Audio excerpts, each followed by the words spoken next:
Hey everybody, welcome to InvestED. I'm Danielle Town. We're off this week for the Memorial Day short week holiday in the US, and I'm going to play one from the vault that has to do with a major event that got people really interested in stock, even people who are not investors. And that was a Nike ad that was put out a few years ago. I think you'll remember it when you start to listen. And I'm playing this one now because we're in the middle of our discussion of the Berkshire meeting, which is so long-term focused. And I think the yin and the yang is super important when it comes to staying interested in investing. And often these little events, these little blips, get us excited, get other people excited and interested. And those two, the thing happening right now and the long-term perspective, is key to investing practice. So enjoy, and we'll talk to you next week. Thanks, everybody. Bye.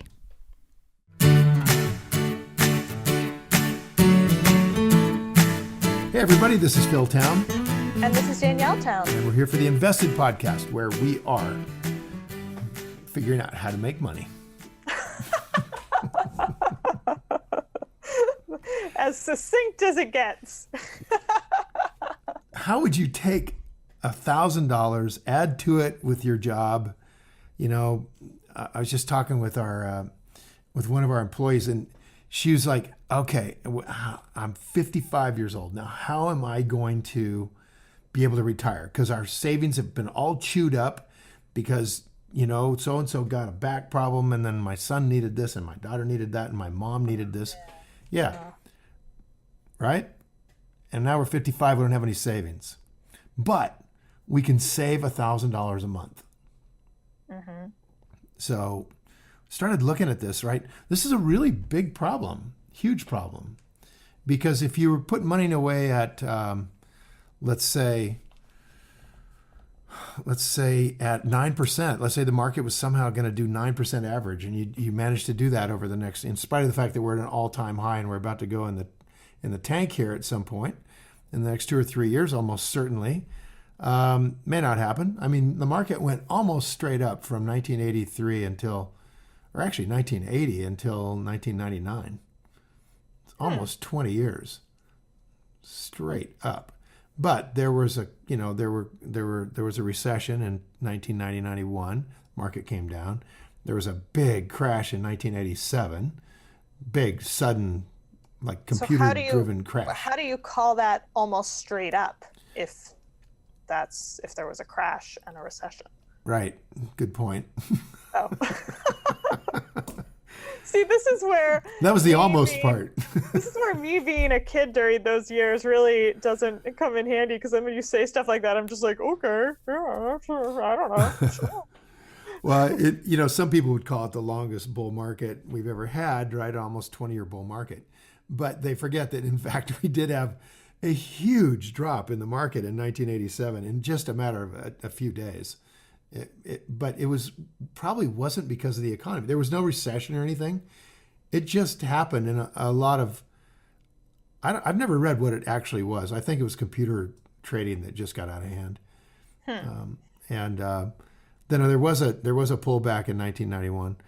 And so, there's no such thing as straight up for 20 years.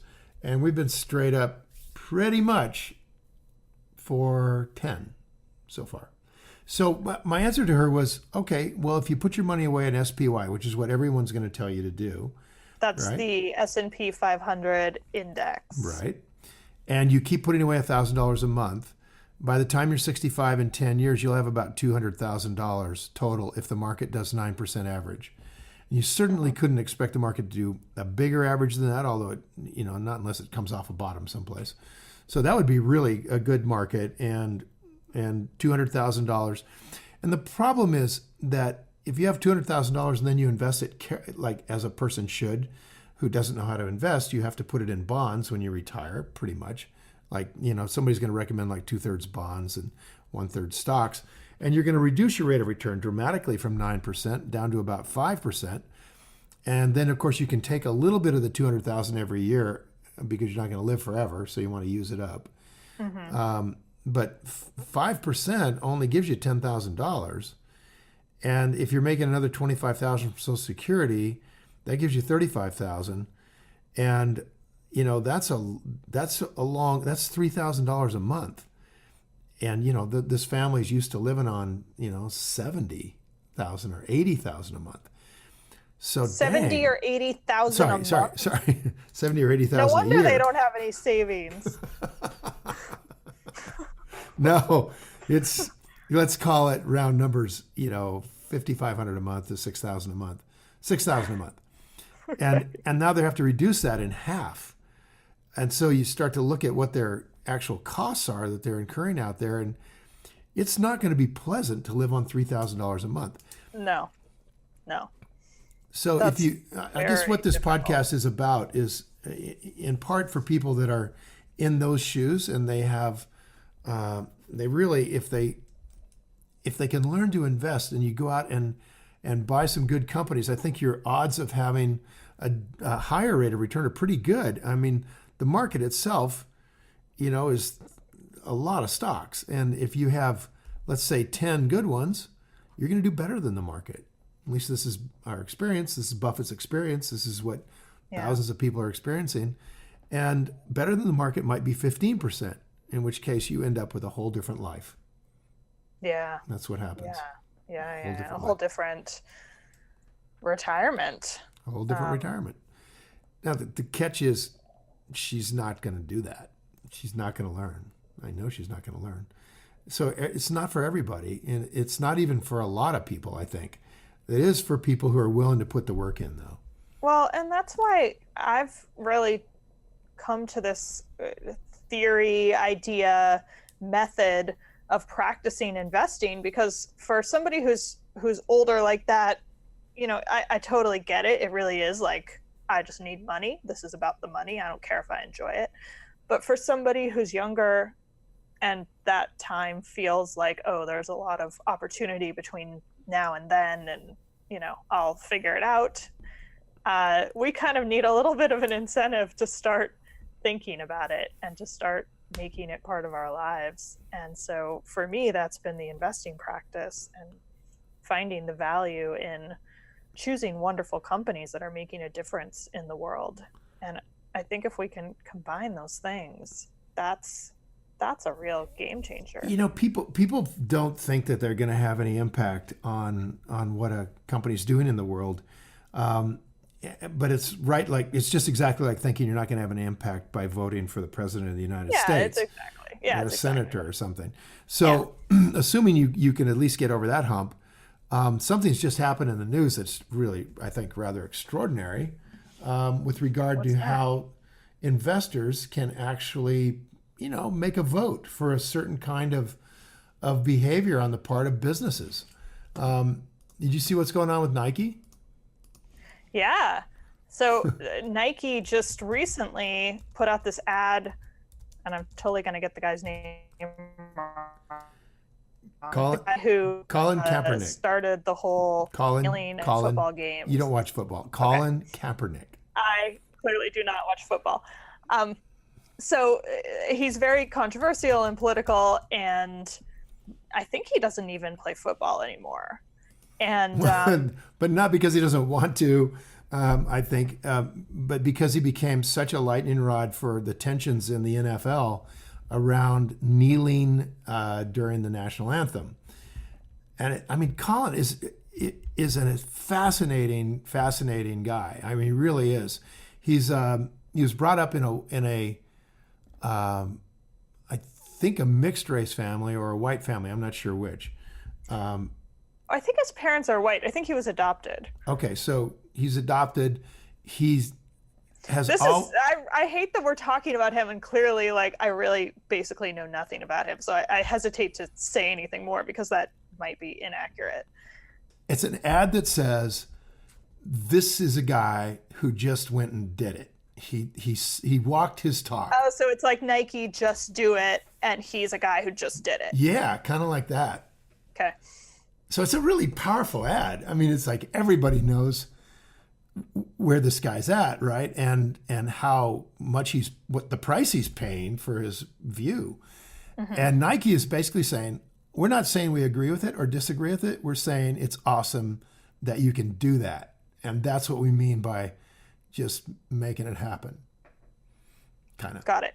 Also, Nike actually supplies the NFL's uniforms and apparel. Oh, just reading I right didn't now. realize they did that. Up while we talk. Oh, okay. That puts so that another adds little another edge dimension to on And it. here's the investing part, which is obviously, clearly I know nothing about this guy and I haven't even seen the ad. But what I have noticed is that Nike's stock price has shot up to its highest level ever after this ad came out. Well, not exactly. Yeah, exactly. No, not exactly.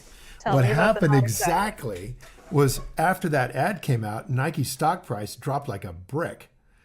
It went down from about, I shouldn't say dropped like a brick. It went down like 4 or 5%, which is significant. It's an impact of the ad, right? And then, Is it? well, if you're going to say going up is an impact, then going down certainly was too. So you have initial response to the ad is, all right, we're out. And then the following response just right after that over the last 2 weeks has been straight up. And now, as you just said, when the ad came out. well, as you just said, Nike just hit its all-time high. So whatever you think about that ad, it's clear that people they're voting for Nike in part because voting for it and voting against it. Yeah, exactly. Which is the whole point. That's the whole point. We're not here to tell you what your values should be. And what we're here to tell you is what we're here to basically make the case for is that you will be much wealthier. You'll have a much more interesting life. You'll be much more tied into what's going on in the world if you start putting your money where your mouth is. And yeah, exactly. That's exactly what we saw here, which is This is why it's so fascinating, and this is why I've paid no attention to the underlying facts of what happened. But I have found it very interesting to see this company, first of all, have their just straight up stock price changed up or down, and it happens to be up lately, due to people voting with their money. And maybe our message is getting out there that you can make an impact with your investing money, not just your consumer money, because by the way, their consumer sales have also changed because of this. But it's not just that, it's their actual stock price. And I find this so fascinating on multiple levels. I started getting texts from friends about this happening. And it's, first of all, my initial reaction was like, wow, that's such an example of how a company's stock price really has no relationship to any changes in its underlying value, because Nike has not fundamentally changed anything in the last 2 weeks or Right. 3 weeks, whatever it's been. It's simply because of marketing. So that was my initial reaction, that is just a super view into how stock prices are different from value, which is something, you've hammered into me. But then so that was my initial reaction. And then I started to actually think about it. And I've been debating, maybe this is actually a signal of something underlying, like actually affecting Nike's business, because Nike's business might actually be being a marketing company that makes apparel. Mm-hmm. I mean, there's so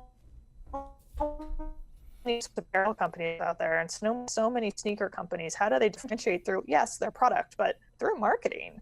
And so maybe the fact that Nike, like, you think back to iconic ad campaigns like Apple back with that like monolithic, what was that in like the 81? 1984 the 1984 ad, exactly. Throwing the hammer through the screen of Big Brother's speech, right? Exactly. Now, Apple is not a marketing company. They're definitely a computer company, but their marketing and their product packaging has added so much to how well they've done with their computers and phones and wearables and earpods and everything they make.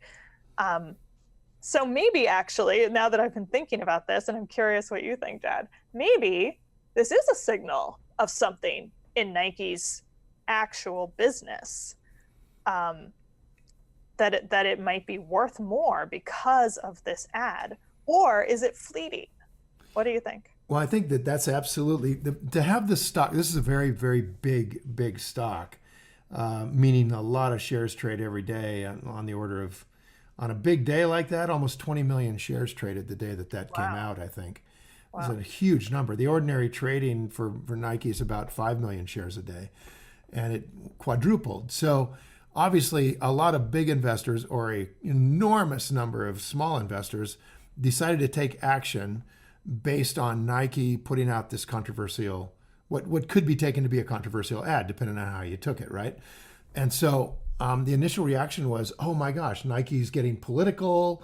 I don't want anything to do with that. I'm going to pull my fund out of here, right? No matter the long term. See, what happens with fund managers is they completely forget that a company's future cash flow is protected by a moat. And the quality of that moat is really important. The quality of the moat means how durable it's going to be. And the basic statement from somebody like Warren Buffett is, we want to buy companies where the moat is so strong, it's so durable, that even an idiot can run the company. In other words, an idiot could come in and do new Coke. Not that was an idiot, if that was you, but it didn't go over well, right? An idiot could forget that health and cleanliness in your restaurant is number one, and you put McDonald's in the toilet, and then you put Burger King in the can, and then you put Chipotle in. Every one of these companies has failed in that regard. But the moat is so big that the next generation of management, the next management team is going to come in right after these guys get fired because the company doesn't do well for a year or two. Next team comes in and sets the boat right. It's a very hard boat to sink. That's what we want to put our money in for our retirement. A very hard boat to sink. And these reactions, within 2 weeks, both positive and negative to that ad, right? Or I should say both negative and then positive, are reactions by knee-jerk, in my view, this is reaction by knee-jerk fund managers who are looking to exploit a very short-term phenomenon. I mean, seriously, do you think that ad is going to have a big effect on Nike over a 10-year period? I don't. And that's either. why my reaction was, oh, this is such an example of stock prices just moving up and down. Well, it's a real example of emotion moving stock prices up and down. That's, as you pointed out, there's nothing rational about bailing out of Nike because they run a controversial ad. That's ridiculous. There's no way that affects the moat of this company over the long term, right? I mean, let's say that you really thought that was a horrendous ad and totally political and Nike should never do that. Well, if you're right and Nike's sales go down, then the guy who's running Nike is going to get moved out. And there's going to be somebody new in there. Right. But I guess my thought number two was, oh, well, if this is a signal of more to come along these lines, genius marketing from Nike, let's call it genius. Let's call it the other side, yeah. Genius marketing. And they're going to continue along this path, and Nike's going to become suddenly trendy again and modern again, because frankly, Nike's kind of like an old company, right? Like, it's not that cool. Sorry, Nike. And they become cool because of these things. Like, maybe this is a harbinger of better Nike to come. It's interesting with this marketing thing. And I struggle. This is why apparel companies freak me out a bit, because you just sort of never know which way the wind is going to blow and if their products are going to be popular on a given year. And I think that might be really where I come down on this, is that it's popular right now. Tomorrow, maybe the stock crashes because they put out something else and everybody hates it, and boom, like, it's a sign that they're going in the wrong direction. Well, I think that's true, that you're dealing with fashion when you're looking at apparel companies, and that's a much, much different thing, maybe a lot more short-term kind of issues than, let's say, the food industry, which has much more longer-term taste changes, right? I mean, they change, but they change very long-term. And also with the food industry, you can get in front of where it's going pretty easily. I mean, it's not hard to figure out. We're trying to be less obese and eat less sugar and less crap food, and that, the future is going toward healthier stuff. So, it's not really hard to get in front of that train or in front of that parade. Whereas with something like Nike deciding they're going to be, hey, we're going to be more cutting edge. We're going to, we're going to do more quasi political stuff. We're going to jack up the argument quotient on our shoes. We're going to have haters. We're going to have lovers. Yeah. That actually could affect them long term. Exactly. That's a better way to put it. Yeah. Yeah. So the people who jumped out of it, you think they were really right to jump out really quick, or is it just way too soon? Or let's say it like this. Nike runs an ad like that, and if you hate it and you think they shouldn't be doing anything like that, or you really don't like Colin and you don't like what he's standing for, you don't like his message, okay, then maybe you go, wow, this company's values and mine just parted company, I'm out.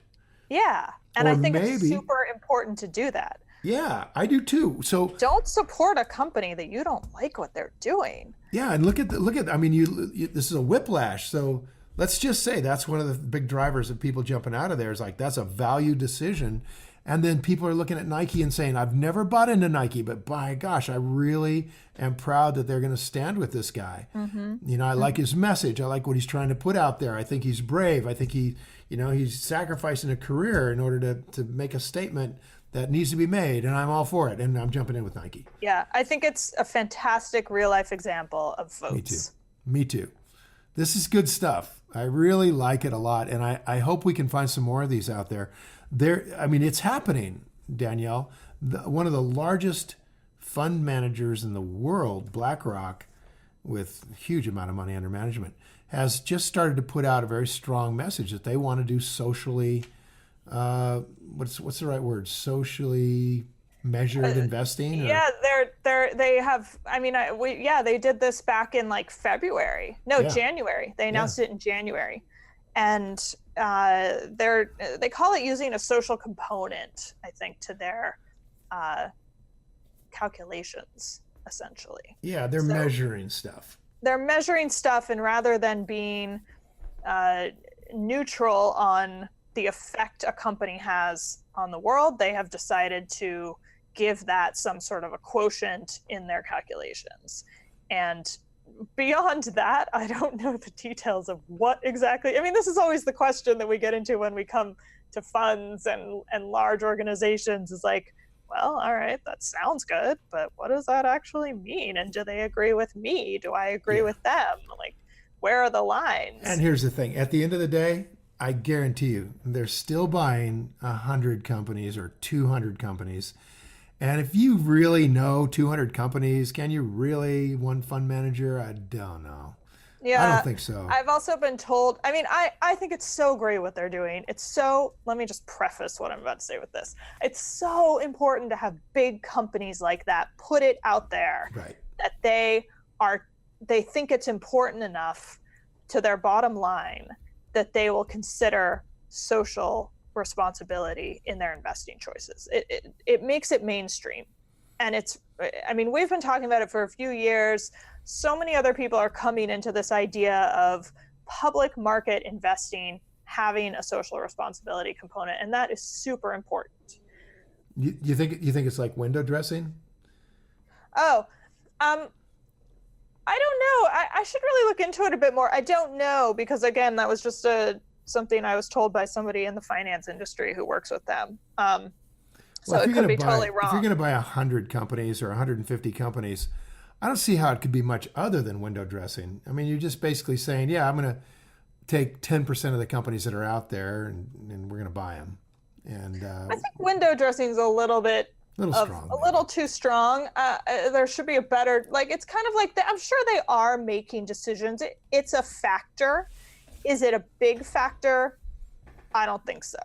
Yeah. But the fact that it's a factor at all is really important. Right. And it reminds me of when I was starting out in startup law, and I started working with new companies. B Corps were really new, and I actually wrote my entrepreneurial law master's thesis on B Corps and whether or not they were useful. A B Corp is not actually a legal entity. There are legal entities for socially conscious companies based on what state you're in.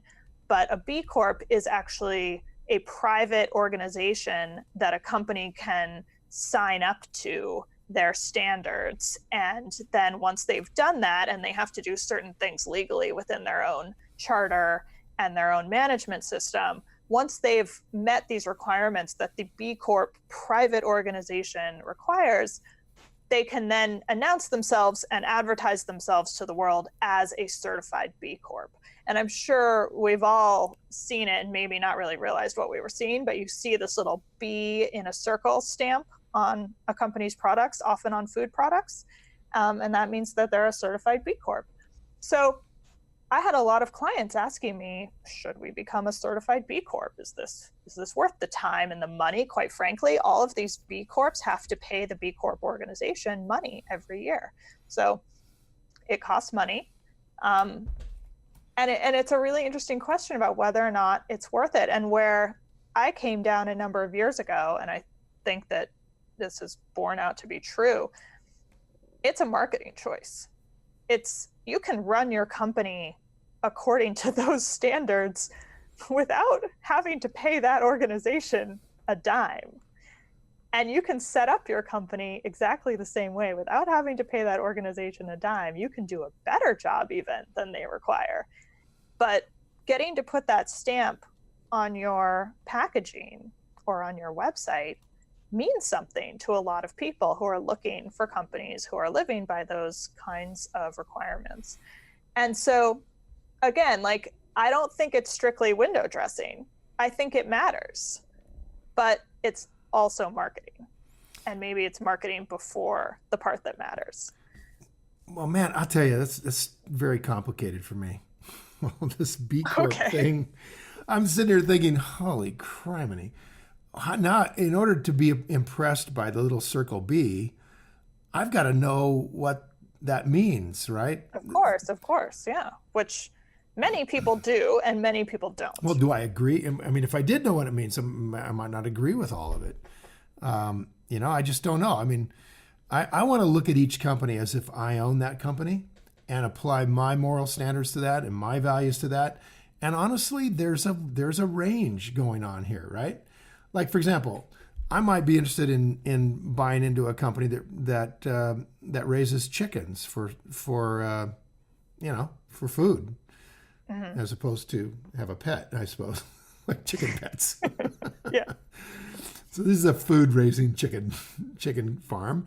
Uh-huh. And I might want to have a chicken farm producer that's just like the chicken are running around out there in the yard, and there's 20 yards of space between each chicken, and they've got to watch out for the hawks and run under the tree, and they got to live like a real animal. Oh, you mean like me standing in the grocery aisle reading every detail of the eggs that I'm purchasing? Like that. I'm so proud of you. Yeah, like that.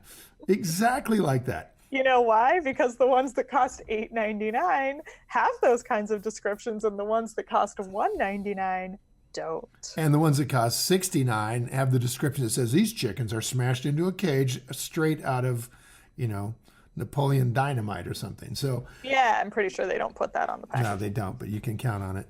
So we want to be able to vote with our money as a consumer. We also want to vote with our money as an investor. And so if I'm looking at this and I say, okay, well, these guys are headed in the right direction, right? So they might not meet somebody's stringent requirements to be like super uber perfectly whatever they're looking for, but they meet mine because I'm going like, I know these guys are good people. For sure. They're trying to move in the right direction. And it's a little bit like you can get these kind of fascists who run these things like it's some sort of, you do it my way or the highway set of requirements. And John Mackey ran into that regularly, running Whole Foods, would run into these kind of hardcore, you must toe the line with the doctrine, right? Right. And if you don't, you're not good enough for us to love you. Right. And Whole Foods fought that from the time it was purchased. It fought that, right? Or the time they started building it. And that's what led to Whole Foods rating different kinds of meat and different kinds of, to put ratings on them, to say, here's where they come from. Because yes, we want to go in this direction of perfection where every cow is, wandering around and all by himself and happy and living a cow's life, not in a feedlot. But there's a lot of people that don't want to pay $35 for a pound of beef, right? So it's exactly where we come down. We got to have corporations that are in the move. They're moving toward this direction to change the world. And by the way, on that point, I would like to get on my soapbox. Oh, you're not on it already? All right. No, I'm not on it. I think and this is, okay, I understand. This is a kind of a very touchy thing for me to talk about because I have money. I have money. I have money. And so this is more than a little bit unfair, but let me just say it anyway, that when we go into when we have an ethic that just says we should have the lowest prices because that's good for people that don't have money, it may not be good for people who don't have money. It may be that when you go for lowest prices, you're beggaring your neighbor. And I think that that's something we should all think about as consumers. While we might want to go get the lowest price hammer, we might be putting a hammer maker out of a job in the United States, and we might be giving a job to a Chinese hammer maker. Right? Oh yeah, I don't think what you're saying is controversial at all. I mean, this has been a topic amongst small towns for quite a long time, since Walmart started coming in and driving out the small shops that are locally owned. Yeah, but I think people voted with their money and they wiped out those small towns. Absolutely. And it's horrendous. And now we're starting to see the damage, the social fabric being torn up in the name of low prices, right? And just in the name of low prices. So I think we really have to be paying attention as investors to also just the sheer size and the values of that large corporation. What are they doing in the world that maybe we don't fully agree with, and maybe we don't want to put our money out there? So there's this whole values thing is so fluid and requires, I think, a lot of attention and a lot of self-analysis, a lot of self-knowledge, more than any of us probably have. And I think that's exactly the key, is it requires attention and analysis. And as someone with an investing practice, I put the time into the companies that I read about. There you go. But that said, there's a reason these shortcuts are popular. There's a reason that having that little B Corp stamp on a company's product that you're looking at in the grocery store that you've never heard of before makes you go, oh, okay, that probably means it's fine. Yeah, that's probably the best you get from that. I hope the B signal is valuable because we're talking about it like it's cool. I don't know a thing about it. I don't know if you heard what I was saying. You're a lawyer about it. I was not talking about it like it was cool. Oh. I said that it's simply for marketing. And, gotcha. And people who love B Corps would be very upset with me for saying that because they think that it's incredibly important. And what I'm trying to say in a measured way is that I also think it's much like BlackRock creating their socially conscious calculation. I think it's really important that this is becoming mainstream. Yeah, I mean, a few years ago, B Corps, never heard of them. People thought it was really weird. Now they are ultra common. Lots of companies have signed up to the B Corp standard. This can only be for the good. Now, is B Corp itself the perfect standard? I don't think so. Is having that little stamp on a product telling me that this company is doing extremely good things? No. But it's a shortcut, as you said, for those of us, all of us. Let's be real, all of us. We don't know about every company in the entire world. We don't, but I just don't. I don't like the idea of taking that shortcut when I don't understand the whole picture, right? Including why doesn't this company whose product I'm about to have or who that I'm thinking of investing in, why aren't they a B Corp? And there might be some really good reasons why not. Point. Let me make that point really strongly. The fact that a company is not a certified B Corp does not mean in any way that they don't practice even better socially conscious standards. There you go. that is so important, and it kind of irritates me about this B Corp standard, because a lot of people think that it's a legal designation, and it is not. Yeah, it that's is important. not a legal designation. It is a private organization that gets paid money to be able to give other companies the right to put that stamp on their products. So these people are people. It is a company. I don't know how to say that any better. But where's the point and here? It's a shortcut, and that's why companies do it. It's a marketing choice. Okay. So with that awareness, I think it's much like Nike putting out this ad with this football player. It's a shortcut. It's Nike trying to tell a lot of people who support him that they also support him. Well, I haven't seen the ad. You said it's kind of neutral. So maybe what it's saying is just do it. Nike is awesome. They're trying to give us a shortcut. They're trying to tell us about what kind of company they are through this ad.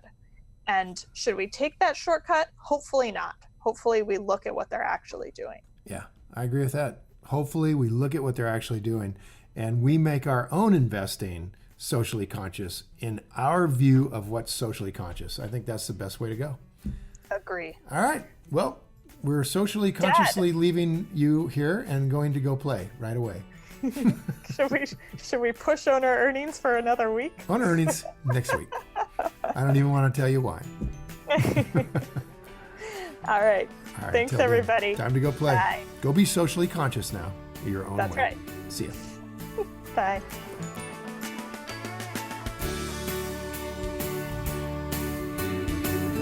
Hi guys, thanks for listening to InvestED. If you enjoyed this episode and you want more information or to listen to additional episodes, visit our website at investedpodcast.com and sign up for my virtual workshop right there.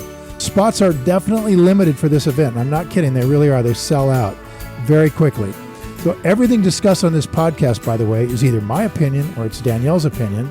And really important, it's not to be taken as investing advice, because I am not your financial advisor, nor have I considered your personal situation as your fiduciary. So remember that. You're on your own here. This podcast is for your entertainment and education only, and I really hope you enjoyed it.